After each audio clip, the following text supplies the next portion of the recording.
Mummy पानी पीना है, मेरे 9 साल के बेटे उत्सव ने धीरे से मुझे जगाते हुए कहा। गहरी नींद में थी फिर भी उठ बैठी माँ जो थी। उत्सव ने पानी पिया और मोबाइल में गेम खेलने लगा। मेरी आंखों से रूंधकर नींद भी शायद खेलने चली गई। रात के सफर में गाड़ी की धड़क धड़क की आवाज अलग ही चीत्कार करती है। मैं मुंबई से दिल्ली आ रही थी अपनी माँ से मिलने।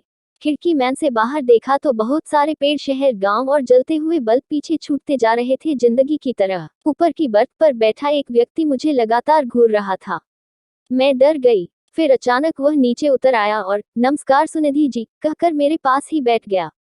अरे दिलीप, मैंने आश्चर्य से पूछा। जी मैम, उसने मुस्कुराते हुए कहा। क्या कर रहे हो आजकल? मैंने बात को आगे बढ़ाते हुए कहा। जी प्रैक्टिस कर रहा हूँ। किसकी? एज अ डॉक्टर, उसने मुस्कुराते हुए कहा। अरे वाह, यह तो बहुत अच्छा हुआ। यह सब कुछ आपकी बदौलत है, उसने फिर उसी अंदाज में कहा। अगर आप मुझे नहीं समझती तो मैं न जाने क्या कर बैठता। उसके चेहरे पर शर्मिंदगी के भाव आ गए।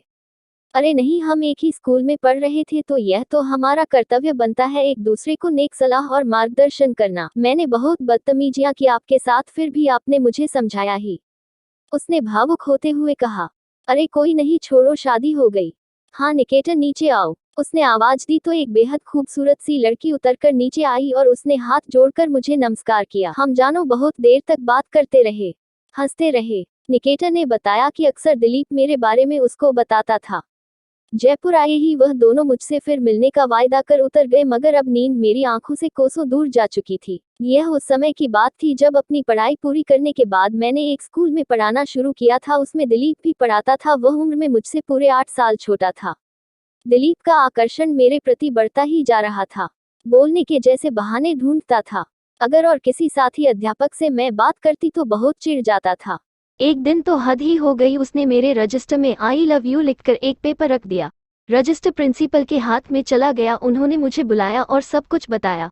मैंने दिलीप को बुलाकर बहुत समझाया मगर वह तो पागल सा हो गया था। मैं आपके बिना जी नहीं पाऊंगा। और वह पूरी पूरी रात मुझे मैसेज और कॉल करता था।